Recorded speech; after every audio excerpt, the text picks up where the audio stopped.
What is up, everybody? I'm No Lex Given, back here with some more live commentary on some Storybook Brawl. We're playing with Goldilocks, and I think I'm gonna kick things off with a free roll here. Then I basically get the exact same characters. You know what? Let's go for Humpty Dumpty. I haven't just played Humpty Dumpty in a while, and the fact that the game is so fast anymore means that I should probably just be picking up Humpty Dumpty more, and it just barely gets to survive there. Black Cat actually would have done the same thing, but I'm happy to have picked up a Humpty Dumpty, and then I'm going to pick up a 3/3 Wizard's Familiar, and I suppose I'll lock onto another Humpty Dumpty here.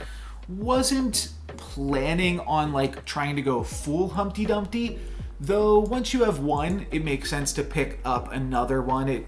They're strong together, and then you can potentially find that Easter egg treasure and do something really good with it.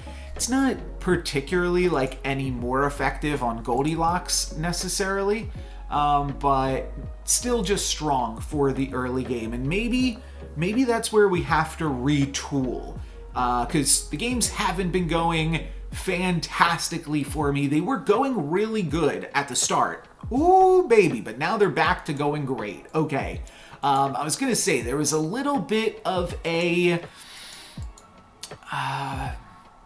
little bit of a lull there in yesterday's video. The video before that, actually, I never even showed you guys that one just because it wasn't super great. And then that wasn't why there wasn't a day of videos. There was just an error in uploading yesterday's video, and then by the time it was ready to publish, it was 3 hours later, and at that point I was like, all right, well, I'm just going to put out my Marvel Snap video for the day and skip on Storybook Brawl, and you'll have that tomorrow. But yeah, yesterday's video, the games, what did we get? A 5th and a 4th place. So wasn't super fantastic, but looks like things might be turning around here as we are getting crack-a-lackin' at the start of this lobby, and we're Goldilocks, so we're gonna have some big opportunities for some bigger plays here yet. Now, I do think that Trojan Donkey can be kind of cool. Basically, I think I'm taking Trojan Donkey doubly and then casting Luna's Grace on either the Donkey or the doubly. The reason that I like the doubly is because it gets bonus Easter egg stats, and it would get +6/+6 from the Luna's Grace. But I think that while this play looks a little bit, well, it just looks interesting, right? But I think that it might actually be right to do, with the theory being that now Donkey might be able to survive and give us enough of a front line that we just never have to attack with doubly. And then Easter egg will also close up the combat and potentially also be really powerful. We can see that this Loki has lost, or they've cast 2 Forbidden Fruits, but I think they've probably lost and gone down to 36 health. I think we should be able to beat that, go onto the egg or that. That's great. And yeah, now Donkey's just going to summon some stuff, and we're going to get away with bonus stats on the doubly and on the Donkey, and you can see it definitely survived thanks to that Luna's Grace there. So that's pretty good. That is quite fantastic. We could just go Black Cat, Mad Mim, Kitty Cup Purse, which doesn't have any synergy that's immediately apparent. However, it's just strong. Being strong means it's more likely that our doubly survives, that our Humpty Dumpty survives. And the other thing that's kind of cool here is that Mad Mim, after the Kitty Cup Purse attacks, the Trojan Donkey could then summon a character for us in slot 1 and just continue to allow us to be really, really strong. So the basic idea here is that eventually we're going to want to look for Lady of the Lake, and that is going to be the most powerful thing that we can pick up because it gives more stats to Donkey and doubly, while also being a ranged character that can make great use of the Easter egg treasure. So that's the plan.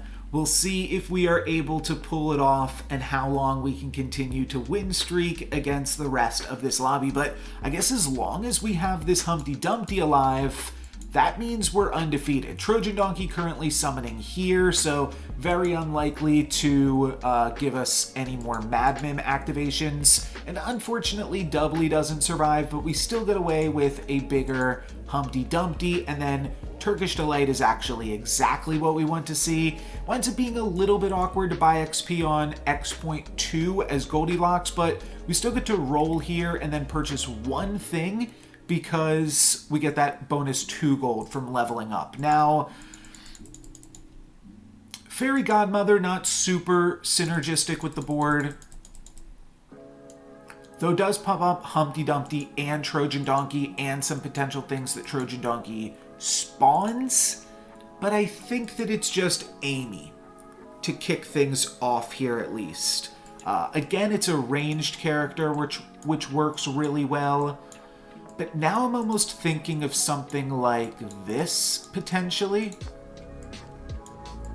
And then I'm locking here because I see an XP spell.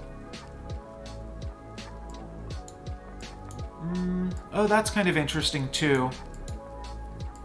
To put the Doubly in the Mad Mim spot. So I like Lady of the Lake and Sporko much more than any of these characters, but Fairy Godmother could still potentially see some play alongside the Trojan Donkey, but I really just want this XP spell, so I'm locking for that primarily, and we'll see what else happens to come out of this. Trojan Donkey still going to summon something, though a little bit wonky. I think that we wind up cracking into my opponent's prized pig, though, here, regardless, and surviving with our Humpty Dumpty, basically no matter what. So this is still a pretty fantastic combat. 2 bonus gold means that now we have... Oh, sorry, 1 bonus gold means that we have 9 for the turn.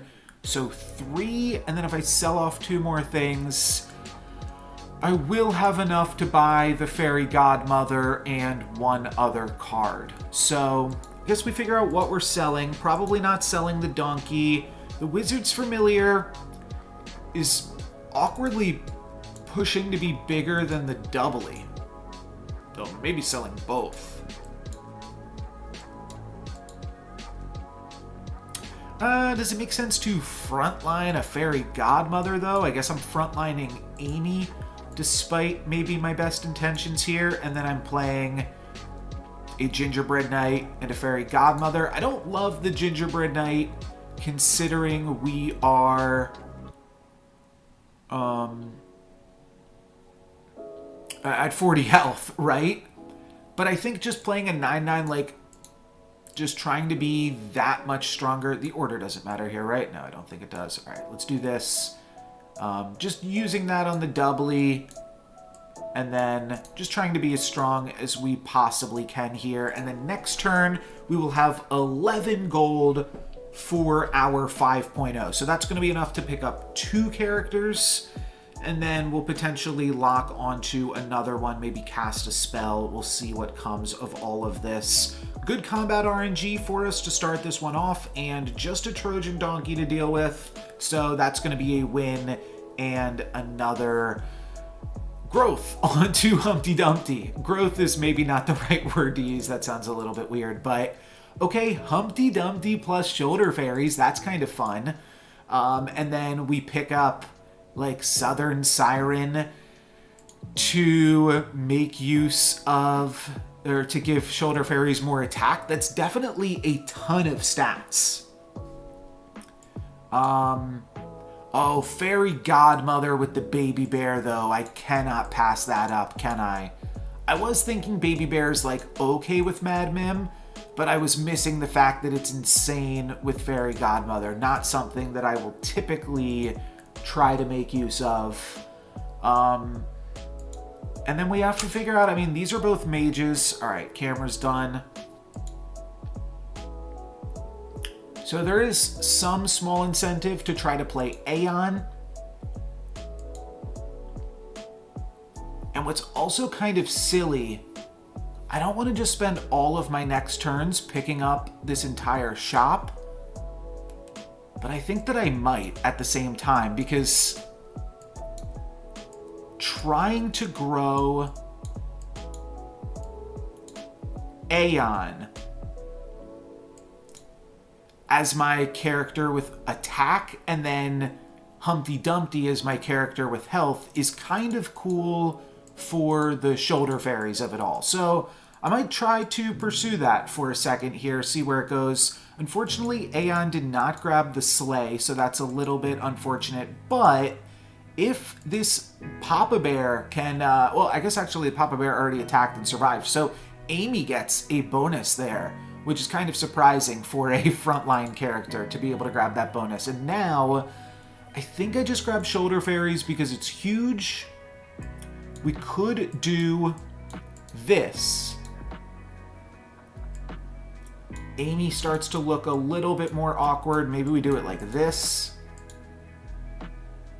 Sorry, did I say Amy? I meant the fairy godmother. But maybe we do it like this.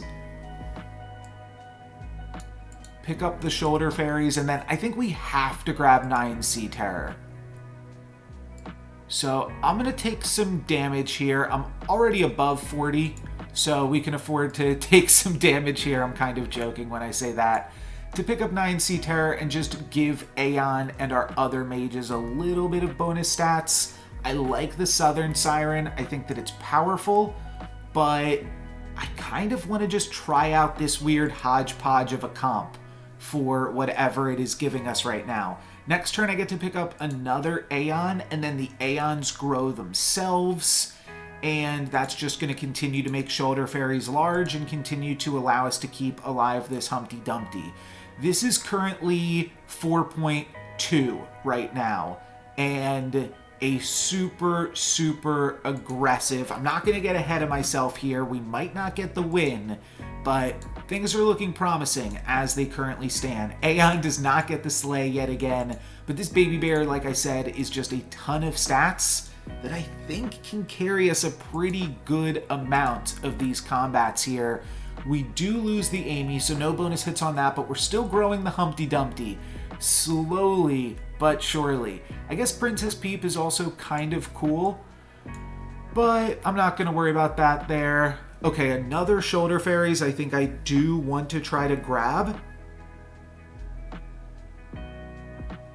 Just because there's some cool treasures that we could potentially make, and because it's an extremely, like, it's a lot of stats. We can play it on the current board, and then I'll look for a spell to cast on Aeon that I think is... I mean, we could cast the Beauty's Influence on Madman, but I think we can do better. And even Fireball, I'll settle for that. That's fine. Oh, you know what? I actually have to decide here if I want to play this 1326 or just an 812. I'll play the 1326, though. I'll just play most stats on any given board. I'm a little bit threatened by Geppetto and a Zippy. Everybody is win streaking here. I've got a 9 win streak, which is incredible.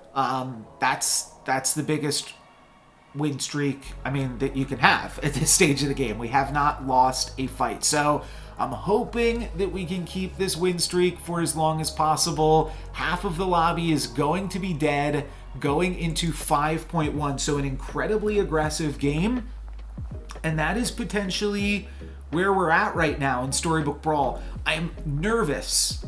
I don't want to will this into existence, but if our Humpty cracks, we basically lose our whole comp.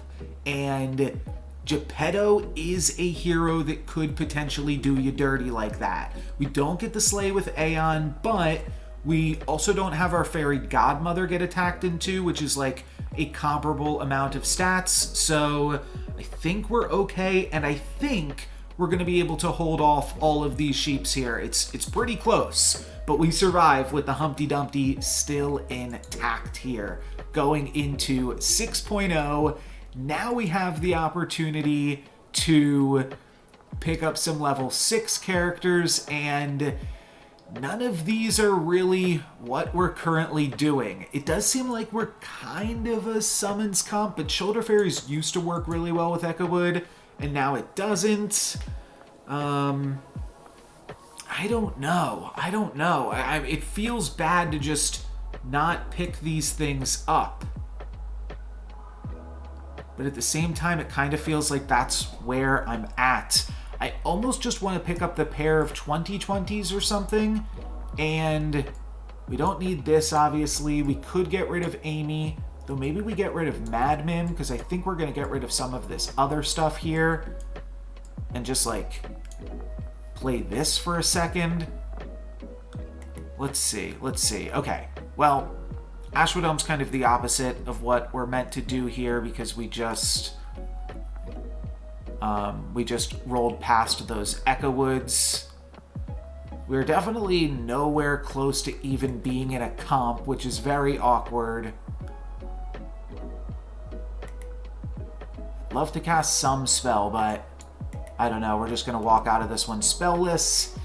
We will get to triple the Aeon, which allows us to get a bunch more stats on the Shoulder Fairies as well. But it does look like... Okay, that was very close to getting my egg cracked there. I think we still have enough stats on this one. It's a really, really close combat. But we do still walk away with the Humpty Dumpty, just barely intact there. 1 health on the Humpty Dumpty.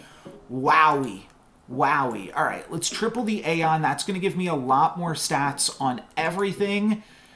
And then I just grab Hand of Midas and look for, like, Hercules or something so that we have more stats in case the Humpty Dumpty gets cracked, which I'm incredibly nervous about. Okay, Lancelot could be another good character to grow here. Yeah, it's 18. It's basically the same. And now I look for, like, Baba Yaga, and I'm a Baba Yaga Shoulder Fairies comp. Very weird, very weird. But we're making some stuff happen here. And I think I should sell something to cast a Magic Research. Lancelot is actually active if it can just get in 1 Slay. So that's pretty cool. Let's go for this. That pumps up everything across the board. We've got mages, we've got shoulder fairies. This is such a silly comp. I'm gonna try to hide my Humpty Dumpty in the last possible slot. And we'll see. I mean, this Zippy the Zombie is win streaking here. So this is probably the finals, and these players, maybe one of them will take each other out, or maybe they'll just have a reprieve as they bounce up against each other this turn. But time to find out, are we stronger than Zippy the Zombie? Are we smarter than a 5th grader? We get the Slay with Aeon, which is pretty promising, but that Friendly Spirit is also super scary. Will we get the Slay with Lancelot? That is another question. Yeah, didn't seem super likely. Looks like we are going to wind up losing a combat finally. And Zippy the Zombie is a scary hero to be in the finals against. They just have so much inevitability. But we'll see what we can do. We do get to pick up a tier 5 treasure here from Lancelot. I'm going to cast that on him. And then Zippy the Zombie has also not really gone into a comp that's particularly crazy. And if we can find Baba Yagas and Jormungand's, I think that we have a really good shot at turning this into something strong too. But now we're just picking up a tier 6 treasure, and it's got to be Pandora's Box here. I like Wand of Weirding, especially with the Dream spell, but this is just Pandora's Box every time. So I do kind of like the idea of, like, there were other treasures that worked with Scion of the Storm. I was thinking namely Ninth Book of Merlin, but maybe this is a Black Prism game. We've got a bunch of level 5 characters on our board, so if we can Black Prism and then True Love's Kiss our entire board, that's actually a huge way to potentially get a comp suddenly that I could be really excited about. For the meantime, we're not doing anything super impressive still, but I don't think it's worth locking onto this. We'll just see where the Pandora's Box takes me, but I am going to cross my fingers here that we are able to find a Black Prism. That is probably the sweetest thing that we can do. Lancelot looks like it's going to get the Slay. I don't really care about the Slay that much. It's more about the tier 5 treasure, though. I was trying to think of what tier 5 treasures work well with tier 7 treasures, and there's not any combinations that immediately spring to mind. Okay, we're gonna get to play up against the ghost. That's fine. And then, yeah, Fairy Queen's Wand. Kind of had a feeling this might just be a Fairy Queen's Wand kind of game.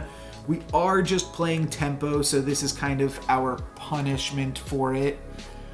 I think that we will probably just dream here. I do really like the possibility of going into a sleigh comp, though, still. But I think this just has to be Staff of the Old Toad. Let's dream and see where this gets us. Trophy Hunter, Loki, and Share Bear. Okay, I think it's gotta be Trophy Hunter as a means to salvage something here. And this good boy is pretty big. It doesn't really work with what we're currently doing. I think what I'd like to do is find 9th book of Merlin still. Let's do this. I think that's probably the best way to order this board. I don't hate the River Wish Mermaid, though. Like, just tripling the Boom Hildas. We don't have that many mages, but I think that's probably what I'm supposed to do for a chance at actually winning this lobby. All right, here's the Cursed King. They're going to take out our back line. Kind of forgot about that, but they really do not have much of a front line. So after that, it gets pretty trivial to get the win here, and we do walk away with some bonus Easter egg triggers as well. That's nice. Now we are in the finals, right? Yes. Okay. And, well, as much as I would like to True Love's Kiss, we might even have to True Love's Kiss the Scion of the Storm. That could actually be really good. The problem is, I don't want to take away my best evil or my best good character. So let's True Love's Kiss here. That really doesn't get me much of anything. Gets me a big tree. It means that Burning Tree is now good. But, I don't know, kind of a weird spot to be in. Court Wizard's a mage, but we're only playing one royal. Here's the Baba Yaga. I think I take this just because it makes Jormungand a live draw, should we ever find that. Though maybe I should just be adding Cupid to the board here too.